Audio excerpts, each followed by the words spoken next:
before I was the New York City Police Commissioner, I ran Rikers Island.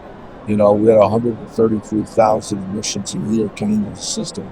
It's the largest jail system in the United States at the time. I can tell you that the guys that came in, a lot of those guys never went home. They wound up staying in prison. They had 2, 3 kids on the outside. Where are those kids going? Who's teaching?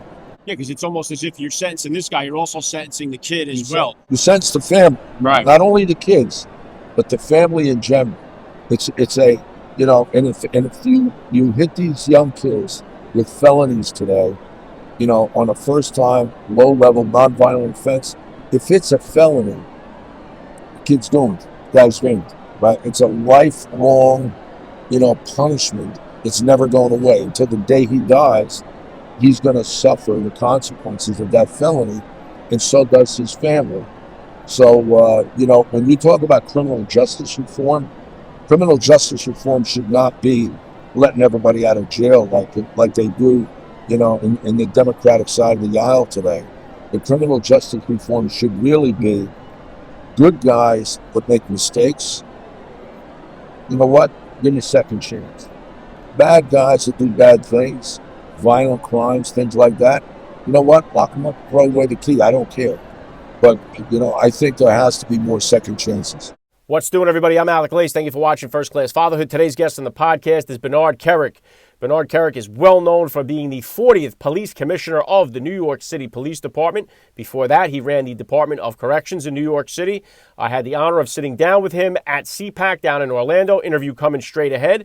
I want to make sure you guys remember my new book, First Class Fatherhood, Advice and Wisdom from High-Profile Dads, is now available for pre-order over on Amazon. The link is down there in the description. Get down there and tap it. While you're there, hit the subscribe button, smash the like, and let's jump into it right now with Bernard Kerik on First Class Fatherhood. All right, live at CPAC here, joined by First Class Father Bernard Kerik. Welcome to First Class Fatherhood. Thank you. Let's start right here. How many kids do you have? How old? I got 4, 47, 36, 21, and 19. I got 4 myself. What's the denomination there? Got 3 girls, 1 boy. My 2 youngest daughters, one is 21. She's a senior in Michigan State. This year she graduates in May. And I have a daughter that's in her 2nd year at American University in D.C. My oldest daughter is lives in Georgia, a housewife. And my son is a detective. He's a team leader on the Newark Police Department SWAT team in Newark, New Jersey. Wow, very cool. Yeah, I got my 4. I got 3 boys and then the girl on the 4th try. So I got it the reverse of you there. So, yeah. So take me back to the beginning of your fatherhood journey then. About how old were you when you first became a dad, and how did that experience change your perspective on life? Listen, my oldest daughter, I was 20 years old, and it was a rough time for me. I was in the military. I didn't get to see my daughter for many years. We came together later, and it's been great ever since. My kids are extremely close to me, all of them. My son, you talked about guys having best friends. My best friends as a man is my son. He's my closest friend, my confidant, I live vicariously through him. I ran the NYPD. Today, he's in a very high intensity job in the Newark Police Department. I live vicariously through him for 2 reasons. 1, he's left the same job I did at his age, and 2, he's got a lot more hair. He looks a lot better than I do. So, I want that. And my youngest daughters are they're my heart. They're sort of what you live for, right? You live for your kids. Everything you do, everything I do, everything I think about is for my kids, for their future. So they're great. Yeah, very well said. Yeah, some parts of Newark could be like a war zone itself over there. Well, Newark's like, it's kind of like when people ask me what's that, like Vietnam without grass. Right? It's a rough place to be a cop. They have, over the last few years, they've really taken an active role in reducing crime, getting it done, but it's still a really rough place. And he's on their SWAT team, so he's had some really close calls. Been involved in a number of shootings. When he was on the job. But he's good at his job, obviously, what the position he is. And I'm very proud of him. Yeah, I'll tell you, I drive a lot of Uber on the weekends and stuff. I've driven a lot of taxi before that in Newark and on the weekends, Friday, Saturday nights. And it's like, whenever I do that, when I'm in places like Newark, whenever I see a cop car, I always make a mental note of what street I seen that cop on. So I know if I need to, I can circle right over there and get to him, So, not a great place for Uber drivers either on a Friday night. But now you said now your son following in your footsteps. What about a disciplinarian? Now, obviously, running the NYPD, you got to be a disciplined individual to do that. But what kind of disciplinarian were you as a father with your kids growing up? And is that different than the discipline style you grew up with? Honestly, it's not. And I think this is where a lot of parents lack today. I think I'm extremely firm with the kids, right? But I will tell you, I say I'm firm with my kids. I'm firm with my son. I was, right? He's a man now. He's got 3 of his own kids.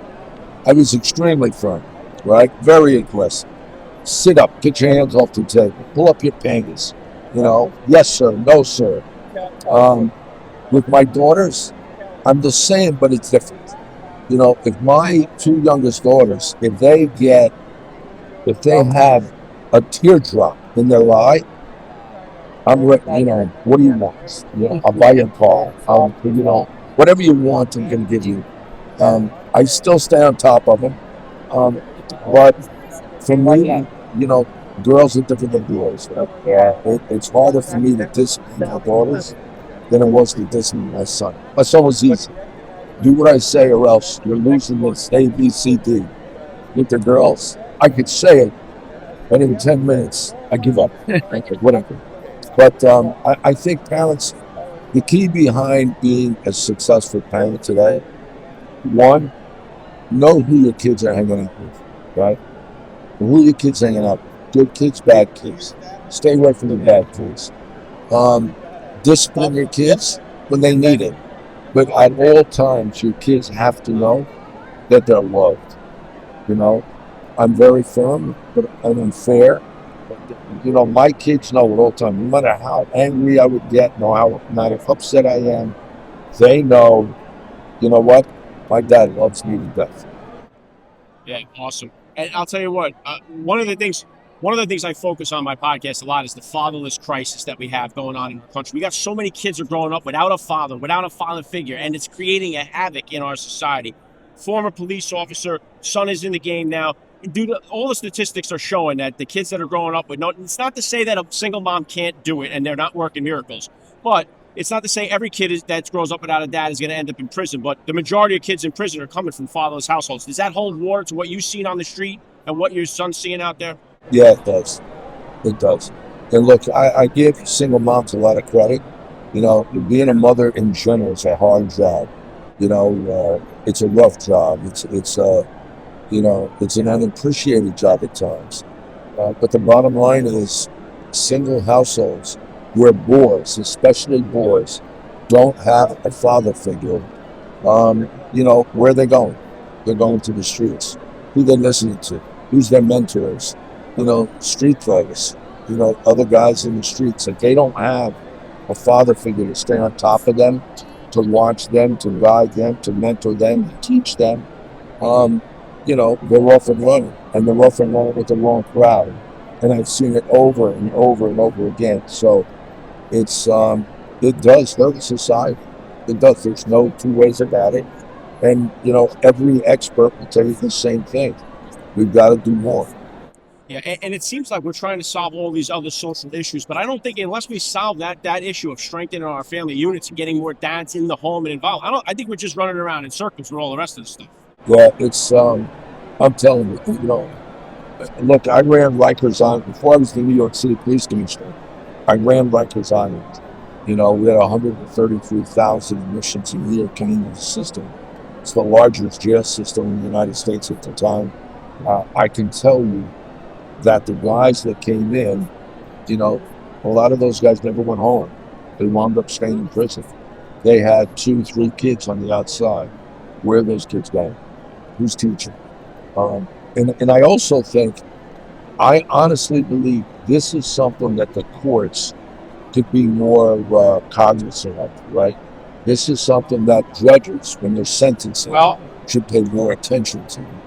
If you have a young guy that has a kid on that side made a mistake, and you think there's a chance that he can go back into society and do better, or you can give him a shot, give him a second chance, where he can be with his kids, you know what? Take that shot. Give him a second chance. If it's not a violent crime, it's a first-time, low-level offense, I'm all for giving people a second chance, because by giving that guy a second chance, you may be taking care of the kid that's out there waiting for you. And that's something that has to be thought about, Chris. Yeah, because it's almost as if you're sentencing this guy, you're also sentencing the kid as well. You sentence the family, Right? not only the kids, but the family in general.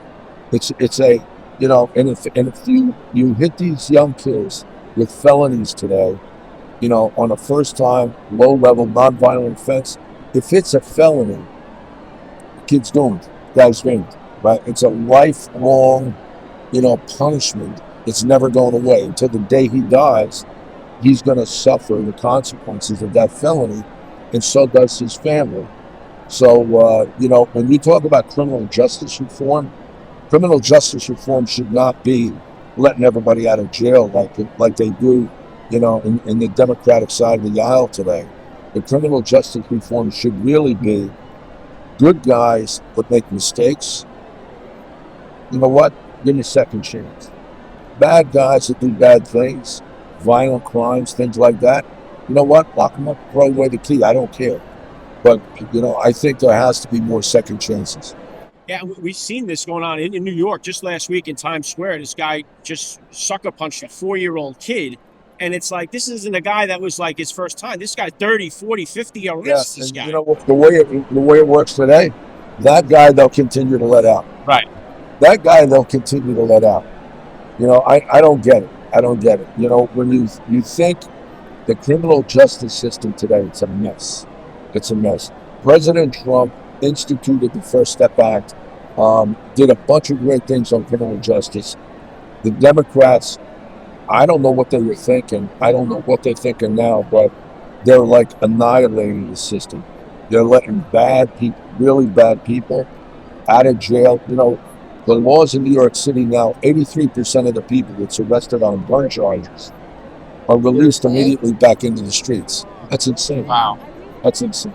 Can't do it. Yeah, I would just think too, it's like you see this as a parent, and I don't understand, no matter if you're a Democrat or a Republican, the phrase defund the police, I don't see how any parent could get behind that, knowing that your kids are out there on the street or out there doing it. How could you get behind something like that as a parent? It sounded like the stupidest thing I've ever heard of. Yeah, you know what? The parents don't get me wrong. It's these radical leftists that's pushing this stuff. Parents, anybody that has a child, anybody that lives in a community where they want it to be law-abiding, you're never going to do that. You want as many cops in your community as you can get. In New York City, when Giuliani and I wound up leaving office with about a 65% reduction in violent crime, a 70% reduction in murder, in the black communities where the violent crime is the highest, those reductions in murder were almost 80%. They benefited the reductions more than any other group, any other community. Okay, you think they wanted to fund the police and go back to where they were having 2,200 murders a year? Yeah, it doesn't even sound like it even has to be a political thing. It just sounds like it's so stupid. It's common sense. Yes, 100%. It's a matter of common sense. Well, what's next for you? You speaking here at CPAC today? What's the message you're bringing to CPAC, and what's next for you? What kind of goals you got coming up? Some of the things I'm talking about here, election integrity. I ran the investigative side of the legal team for the president. I saw things in the 2020 election that short never happened. That's what I'm trying to push here and make people understand. And then looking to see what's going to happen in 2022. Very cool. Last thing I want to hit you with here, I love to ask all the dads that I get on the podcast, what type of advice do you have for that new dad or for that about-to-be father who's out there listening? And I think I learned this in the aftermath of 9/11. Don't take anything for granted. Live every day as if it's your last. Make sure you let your loved ones know you care, you love them. Every day, never leave your house angry. Never let your kids go to school angry, upset. These are things that I've learned as a cop. And, in the aftermath of 9/11, so a lot of people went to work that day. Maybe they didn't give their kids a kiss goodbye. Maybe they didn't say goodbye. Maybe they didn't have good words when they left. I tried to, in my lifetime, and I've told everybody that, I've had 70,000 cops and correctional officers that work for me. I always tell them the same thing. Never leave your house without a kiss and hug your partner. And let your kids know you love them. Because if you don't come home, you want that to be the last thing they do. Wow, yeah, very well said. I love the message. It's been an honor for me. I got to say, you're a first-class father all the way. Thanks for giving me a few minutes of your time here at First Class Father. Thank you. Thank you.